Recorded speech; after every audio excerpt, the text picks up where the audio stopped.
우리 이 시간 예배를 위해서, 말씀을 위해서 함께 마음을 모아 기도하는 시간 갖도록 하겠습니다. 함께 기도하겠습니다. 우리 삶을 주관하시는 아버지, 완전하신 나의 주, 우리 모든 사람들 가운데서 그의 길로 날 인도하소서. 행하신 모든 이 주님의 영광 역사하시고 진행하시고 다 경배합니다. 예배합니다. 찬양합니다. 주님만 날 다스리소서. 예배합니다. 찬양합니다. 주님 홀로 높임 받으소서. 우리의 삶을 주관하시는 아버지 하나님, 참으로 감사합니다. 지난 한 주의 삶 속에서도 저희들을 붙들어 주시고, 특별히 하나님께서 사랑하시는 우리 속초교회 중고등부 친구들 한 사람 한 사람 말씀의 자리로 인도해 주신 은혜에 감사를 드립니다. 오늘도 하나님의 말씀을 듣고자 합니다. 하나님의 말씀을 들을 때 저희들에게 지혜와 명철을 더하여 주시어서 정말 하나님의 뜻을 밝히 깨닫고 알아가게 하시고, 더욱더 하나님을 신뢰할 수 있는 믿음의 자리로 저희들이 나아갈 수 있도록 인도하여 주시옵소서. 오늘도 기도원의 말씀을 통하여 기도원의 삶과 기도원에게 주신 하나님의 그 말씀들이 우리 삶 가운데도 그대로 이루어지길 소망합니다. 하나님 함께 해주시고 말씀을 통하여 역사하여 주시옵소서. 감사드리며 예수 그리스도 이름으로 기도드립니다. 아멘. 사랑하는 속초교회 중고등부 친구들 한 사람 한 사람 주님의 이름으로 축복하고 또한 사랑합니다. 연일 계속되는 코로나19의 그 위기 속에서 우리의 평범한 일상으로 돌아가지 못하고 정말 하루하루 지금까지 우리가 누리지 못했던, 그리고 우리가 경험하지 못했던 하루하루 삶을 살아가고 있는데요. 정말 이 시간들 가운데 비록 우리가 영상으로나마 하나님의 말씀을 함께 나누지만 그 어느 때보다도 하나님의 말씀의 능력이 이곳 가운데 임하기를 소망합니다. 정말 그 힘을 통해서 저와 여러분이 정말 말씀을 통하여 하나님을 더욱더 깊이 알아가고 깨닫고 알아서 정말 세상을 살아갈 때 하나님을 믿고 살아가는 것이 가장 현명하고 가장 행복한 것임을 깨달을 수 있기를 소망해 봅니다.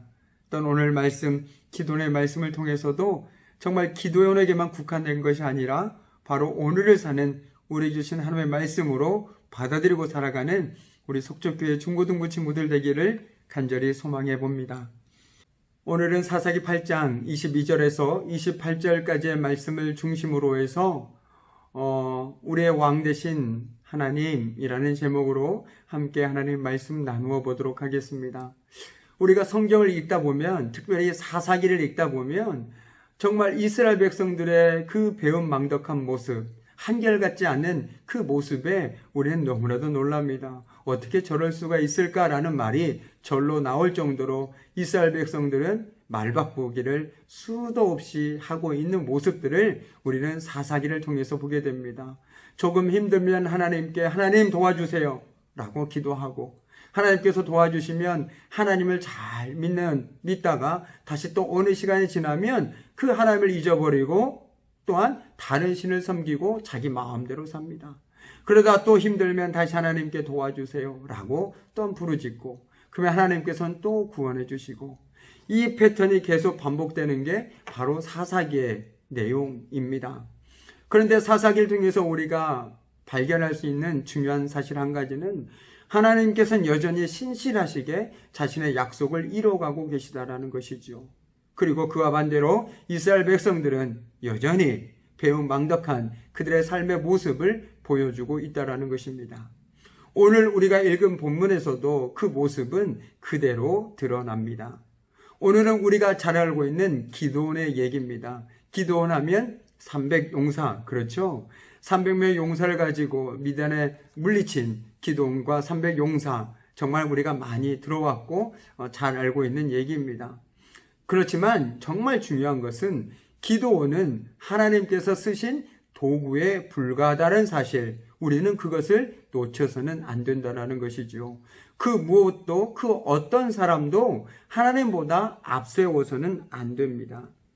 자, 기드온은 이스라엘의 5번째 사사로서 므낫세 지파 요아스의 아들이었습니다. 농부였던 기드온은 하나님의 은혜로 큰 사명을 감당하게 되었죠. 하나님께서는 기드온을 통해 자신의 백성을 미디안에서 구원해 평안을 누리게 해 주셨습니다.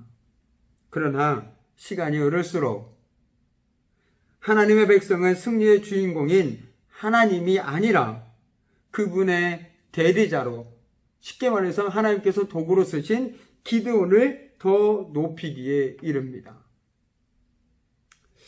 인간은 눈에 보이는 것으로만 상황을 판단하려고 합니다. 이스라엘 백성은 하나님의 전적인 은혜로 출애굽과 광야 생활을 했다라는 것, 우리는 지금까지의 말씀을 통해서 익히 함께 나누어 보았습니다. 그런데 이스라엘 백성들은 출애굽과 40년의 광야 생활을 통해서 하나님의 살아계심과 하나님의 역사하심을 경험했습니다. 그럼에도 불구하고 그들은 하나님이 아니라 자신들을 스스로 부어 만든 금송아지가 자신들의 구원자라고 말하고 그것을 섬기자라고 했습니다. 인간은 이렇게 눈에 보이는 것만을 쫓아갑니다. 오죽하면 보여주면 믿겠다, 보는 것만 믿겠다라는 말을도 우리가 입버릇처럼 얘기하지 않습니까?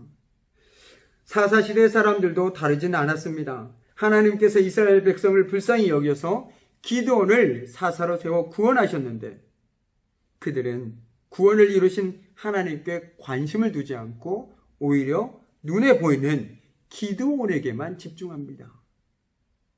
눈에 보이는 것으로 상황을 판단한 것이죠. 어떤 것이 나에게 더 유리할까? 지금 내가 보이는 것으로 상황을 판단하는 것만큼 어리석은 일이 또 있을까요? 그런데 이스라엘 백성들이 지금 그러고 있다는 것입니다. 우리는 여기서 기억해야 할 중요한 사실 하나가 있습니다. 앞서 말씀드린 것처럼 그들은 하나님께서 그들을 구원하셨으며 기드온은 단지 도구에 불과하다는 사실을 간과해버렸습니다. 이스라엘 백성들은 역사의 주관자가 되신 하나님을 그만 잊고 말았습니다. 때와 계절을 바뀌게 하시고 왕들을 폐하기도 하시고 세우기도 하시는 그 하나님을 잊고 있었던 것입니다. 그들이 이 너무나도 중요한 사실을 놓쳤을 때 그들은 그 당시 농경 문화에서 가나안에서 숭배된 이 풍요의 신, 풍요를 약속하는 바알의 신에게 그 매력에 흠뻑 빠져버리고 말았습니다. 가나안 땅에 들어간 이스라엘 백성들은 바알이 자신들에게 도움이 된다고 여겼습니다. 하지만 바알 신은 그들에게 아무런 도움이 되지 않는 헛된 것, 우상에 불과했습니다. 바알은 풍요의 신이고 비와 구름의 신이었기에 농사를 짓는 이스라엘 백성들에게는 큰 도움이 될 것처럼 보였죠. 하지만 이들은 무익하고 헛된 것일 뿐입니다. 그럼에도 일단 가나안에 들어가자 이스라엘 백성은 그만 바알 신에게 그들의 온 마음을 다 빼앗겨버리고 말았습니다. 그들의 마음을 다 줘버렸다는 것이죠. 바알이 약속하는 풍요와 넉넉함에 취하니 그들을 광야에서 인도하신 하나님은 어느새 뒷전으로 밀려나 버렸습니다. 그들을 광야에서 인도하신 분은 하나님이셨지만 정작 그들은 더 이상 하나님을 찾지도 구하지도 않았습니다. 그 결과 하나님보다 바알을 더 섬길 수밖에 없었죠. 하나님의 백성인 이스라엘 백성들이 하나님을 떠나 이방 신을 음란하게 섬겼습니다. 그런데 그들은 이전에 우상에게 의존했었다면 이제는 하나님의 도구에 불과한 기드온에게 다시 의존하는 잘못을 범하고 있습니다. 저와 여러분은 어떻습니까? 우리 역시 하나님보다 사람을 신뢰하고 의지할 때가 너무나도 많이 있습니다. 오늘 사는 우리들에게 특별히 더 하나님보다 의지할 것이 많이 있는 것처럼 보입니다. 하나님을 의지하고 살아가는 게 어리석은 사람처럼 느껴질 정도이니 말입니다. 가끔 사람들은 말하곤 합니다. 너만 있으면 돼. 저 사람만 있으면 돼. 나 너만 믿을게. 삶을 살아본 사람이라면 그 말이 얼마나 자신에게 큰 상처가 되어 돌아올 것인지 익히 알 것입니다. 너만 있으면 돼. 그것만큼 어리석은 말은 없을 것입니다. 오히려 하나님만 있으면 됩니다. 그래서 많은 사람들이 자신의 힘으로, 자신의 노력으로 무언가를 쌓으려고 하고 자신이 생각했을 때 정말 저 사람이 도움이 된다고 생각하는 사람 앞에 줄을 서려고 합니다. 일명 라인이라고 얘기하죠. 저 사람 뒤에 있으면 내 인생은 평탄할 것 같아. 그러나 그 사람 때문에 상처를 받고 좌절하며 심지어 목숨까지 끊으려 하는 안타까운 소식들을 우리는 가끔 접하게 되기도 합니다. 어떤 사람은 자기가 가진 것들을 의지하고 어떤 사람은 자신의 돈을 믿고 저마다 자신들이 믿는 것에 발버둥 치며 살아갑니다. 그것만을 꼭 쥐고 살아갑니다. 이것만 있으면 된다라고 생각하면서 말이죠. 아닙니다. 그거 없어도 됩니다. 정말 그거 없어도 됩니다. 오히려 하나님만 있으면 됩니다. 내가 하나님을 신뢰하는 걸 절대 포기하지 않고 살아간다라면 하나님께서는 그 약속하신 것들을 반드시 우리 삶 속에서 이루어 주실 것입니다. 이것이 바로 지난 2000년간 많은 믿음의 사람들 속의 삶에서 일어났던 일이요, 지금도 일어나고 있는 일이며 저와 여러분의 삶에도 저희들이 깨닫지 못하는 사이에 일어나고 있는 일들이라는 것이죠. 그래서 성경은 이렇게 우리에게 말하고 있지 않습니까? 시편 146편 4절에서 5절 말씀은 이렇게 얘기합니다. 힘 있는 고관을 의지하지 말며 구원할 능력이 없는 사람을 의지하지 말아라. 야곱의 하나님을 자기의 도움으로 삼고 자기 하나님이신 주님께 희망을 거는 사람은 복이 있다. 아멘입니다. 그런데 세상은 우리에게 이와 반대로 얘기를 해주죠. 이렇게 얘기하지 않습니까? 자기의 도움으로, 야곱의 하나님을 자기의 도움으로 삼고 자기의 하나님이신 주님께 희망을 거는 사람은 복이 없다라고요. 오히려 고관을 의지하고 구원할 능력이 없는 사람을 의지하라라고 얘기하고 있는 것이 바로 우리가 살아가고 있는 세상입니다. 그러나 34절 말씀에 이스라엘 자손은 주의 모든 적들로부터 자기들을 건져내신 주 하나님을 기억하지 않았다라고 오늘 사사기 8장 34절은 말하고 있습니다. 심지어 그 하나님조차 기억하지 않았습니다. 그분이 누구신데요? 그런 일이 있었나요? 글쎄요. 여러분, 그 이스라엘 백성들의 그 모습이 상상되십니까? 여러분에게 애굽에서 여러분을 이끌어내 주신 분, 광야에서 여러분을 인도내신 분, 그 하나님 아니십니까? 그 하나님을 믿어야 되지 않겠습니까? 라고 말하자 그분이 누구신데요? 글쎄요. 모르겠는데요. 그들의 마음과 삶에서 하나님을 모시고 살지 않으니 당연히 다른 것들이 그 마음속에 차일 수밖에 없는 것이죠. 그러자 기도는 이렇게 얘기합니다. 우리를 다스리는 분은 하나님이시다. 나와 내 집, 나의 아들들은 너희를 다스리지 아니할 것이다. 이것이 바로 우리가 꼭 기억해야 될 것입니다. 우리가 비록 눈앞에 보이지 않더라도 우리 삶을 다스리시고 주관하신 분은 하나님이십니다. 이것은 절대 진리입니다. 변하지 않습니다. 내가 보이지 않는다고, 내가 깨달을 수 없다고 해서 이것이 변하는 것이 아니라는 것이죠. 이 영적 깨달음을 가진 사람은 어떤 상황 속에서도 하나님만을 붙듭니다. 하나님만을 의지합니다. 왜요? 그 하나님께서 내 삶을 주관하고 계심을 믿음으로 고백하기 때문에 그렇다라는 것이죠. 많은 성경의 믿음의 사람들이 어떻게 그런 삶을 살 수 있었을까요? 바로 이 영적 깨달음이 있었기 때문입니다. 하나님께서 우리의 삶, 더 넓게는 이 지역, 우리나라 전 세계를 주관하시는 역사의 주관자 되신다라는 걸 고백할 수 있는 그 영적 깨달음과 지혜가 있었기에 서슴지 않고 하나님을 신뢰하고 의지할 수 있었다라는 것입니다. 이 영적 깨달음과 지혜가 이 시간 여러분에게도 동일하게 임하길 소망합니다. 하나님의 은혜 가운데 여러분에게 이 지혜가 있기를 소망합니다. 그래서 어떤 상황이 있든지 간에 정말 내 삶은 주님께서 주관하시기에 나는 주님만 바라보겠습니다. 주님의 뜻을 구하겠습니다. 주님을 신뢰하겠습니다라고 말할 수 있는 우리가 되어야 되지 않겠습니까? 눈에 보이는 것 찾아서 눈에 보이는 대로 살아가는 것이 아니라 비록 눈에 보이지 않지만 오늘도 말씀을 통해서 여전히 우리 삶 가운데 함께 하시는 그 주님을 신뢰하며 살아가야 그 삶을 살아가야 우리 삶이 그 삶이 되어야 되지 않겠습니까? 저와 여러분의 삶이 그 삶이 되었으면 좋겠습니다. 배은망덕한 삶이 아니라 정말 우리 삶 가운데 지금도 함께 하시고 살아계시는 그 주님만을 바라보고 신뢰하며 살아가는 삶이 저와 여러분의 삶이 되길 소망합니다.